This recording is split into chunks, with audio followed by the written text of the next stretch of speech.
Hello, welcome again. अगर आपने इससे पहले वाला वीडियो नहीं देखा है तो इस वीडियो के बाद में आप उसको भी देखें, क्योंकि ये उसी का कंटिन्यूशन सीरीज है BA 1 सेमेस्टर 2 और ये है history of India up to 1200 AD।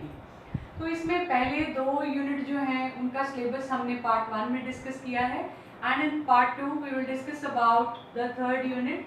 Third unit में जो चैप्टर है, chapter number 7, post modern period. Modern period 6 chapter था, वो सेकेंड यूनिट के अंदर है। पोस्ट पोस्ट मतलब बीतने के बाद में। एक पास्ट है, एक पोस्ट है। पोस्ट मॉडर्न पीरियड एक हम पीरियड एक लेते हैं जिसमें पीक पे रहता है मॉडर्न एम्पायर, और उसके बाद में मौर्यन एम्पायर के ख़त्म होने के बाद में जो छोटे छोटे राज्य विकसित हुए हैं उनके बारे में हमने इस चैप्टर में डिस्कस करना है। उसमें पहले हम बात करेंगे डिक्लाइन ऑफ मौर्यन एम्पायर।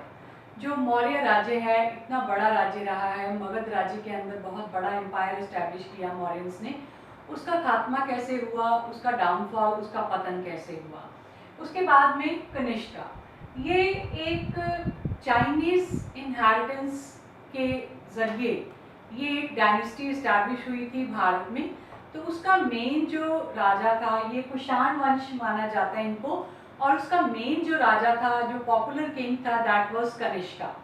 तो उसकी जो पॉइंट्स हैं, उसने जो एक एरा स्टार्ट किया था, शक्का एरा, जो हमारा इंडियन कैलेंडर है, भारतीय जो हमारी सांस्कृतिक कैलेंडर हम मानते हैं, जिसके बिना पे हम ये जो अमावस, ये पूर्णमासी और इसके अलावा जो हमारे फेयर्स फेस्टिवल्स जो हैं हम डिस्कस करते हैं, वो भारत का जो मेन कैलेंडर है वो शक कैलेंडर माना जाता है।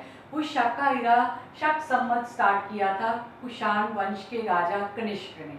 इसका एक बहुत बड़ा रोल है भारत की जो एरा को स्टार्टअप करने में। तो ये 78 AD में इन्होंने स्टार्ट किया था। इसके बाद में हिज अचीवमेंट्स कि कनिष्का ने कैसे ये अपना राज्य इस्टेब्लिश किया और उसकी क्या क्या प्राप्तियां रही। बहुत थोड़े से उसके पास साधन थे, पर फिर भी उसने बड़ा अच्छा राज्य इस्टेब्लिश किया। रहा वो थोड़ी देर। उसका 2 कंट्रीब्यूशन भारत के अंदर बहुत ज़्यादा पॉपुलर है। One is I have already discussed, one is the era, he started Shaka era. उसके बाद में बुद्धिज़्म को प्रमोट करने के लिए इसने बहुत बड़ा काम किया। बुद्धिज़्म जो है उसकी 2 शाखाएं पॉपुलर हैं, हीनयान, महायान। महायान जो शाखा है उसको पॉपुलैरिटी देने के लिए, रादर अगर हम ये कहें कि उसको स्टार्ट करने के लिए, कनिष्का जो है he played a very big role. और महायान ही है शाखा जो भारत के बाहर के देशों में फैली हुई है, वो थोड़ी एडवांस शाखा है। तो उसके लिए कनिष्क जो है he played a very big role for that. उसके बाद में हमारा चैप्टर है द गुप्त एम्पायर, गुप्त राज्य, गुप्त साम्राज्य हम इसको कहते हैं। और ये राजा जो है, इसको गुप्त राज्य को, गुप्त साम्राज्य को भारत का गोल्डन पीरियड भी कहा जाता है, golden period of Indian history, क्योंकि इसके समय पे सारी तरह की डेवलपमेंट्स बहुत हुई। इनका इकोनॉमिक सिस्टम बहुत डेवलप हुआ और इनके समय पे ट्रेड रिलेशंस बहुत डेवलप हुए। एजुकेशन वाइज, एजुकेशन में भी हर तरह की education, medical education, science education, arts education, और अलग अलग विषयों के ऊपर, जैसे ह्यूमैनिटीज़ की अगर हम बात करते हैं, गणित के बारे में बहुत ज़्यादा जो डेवलपमेंट हुआ। तो ये, इसके अलावा इनके जो जितने भी ज़्यादातर सिक्के मिले हैं वो गोल्ड में मिले हैं। तो इन सब की वजह से इनका टाइम पीरियड जो है, इसको golden period of Indian history कहा जाता है। उसमें जो हमने पढ़ना है राइज ऑफ गुप्तास, गुप्त एम्पायर जो है, इसका स्टार्टअप जो किया, इसका फाउंडेशन जो रखा, he was a small feudatory, feudal Lord था, एक सामंत था सिंपल। उसका नाम था श्रीगुप्त, जिसने बहुत छोटे से इलाके में अपना राज्य स्थापित किया था। गंगा और यमुना रिवर जो है, जो यहाँ पे मिलती हैं, वहाँ पे एक पॉइंट है प्रयाग, वो बहुत ज़्यादा पवित्रता के लिए फेमस है।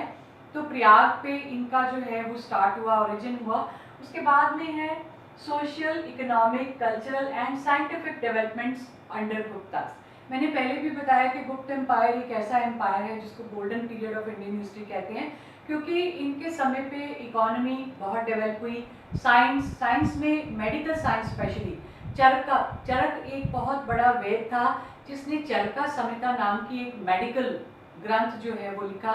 उसमें बड़ी से बड़ी बीमारियों के बारे में लिखा हुआ है और उनके ट्रीटमेंट्स के बारे में। उन बड़ी बीमारियों में अगर हम देखें तो उसमें आँखों की कई तरह की प्रॉब्लम्स के बारे में लिखा गया है। इवन हेपेटाइटिस बी और सी जो हम आजकल बात करते हैं उनके बारे में भी मेंशन किया हुआ है और उनके क्योर, उनके ट्रीटमेंट्स भी लिखे हुए हैं आयुर्वेद के तौर पे।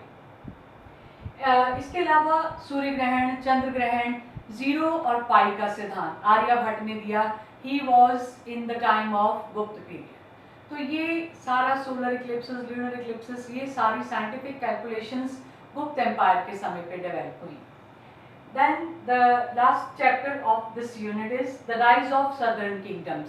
ये पहले हमने जितना भी पार्ट पढ़ा है वो सारा नॉर्थ इंडिया के साथ रिलेटेड है। अब हम साउथ की तरफ जा रहे हैं। सदर्न किंगडम्स के दक्षिणी भारत की जो राजनीति है, राज्य हैं, उनका उत्थान, उनमें हमने बात करनी है एडमिनिस्ट्रेशन के बारे में। किस किस की एडमिनिस्ट्रेशन? पल्लवास, राष्ट्रकूटास और चालुक्य, ये 3 राजवंश हैं जिनके प्रशासन के बारे में हमने बात करनी है।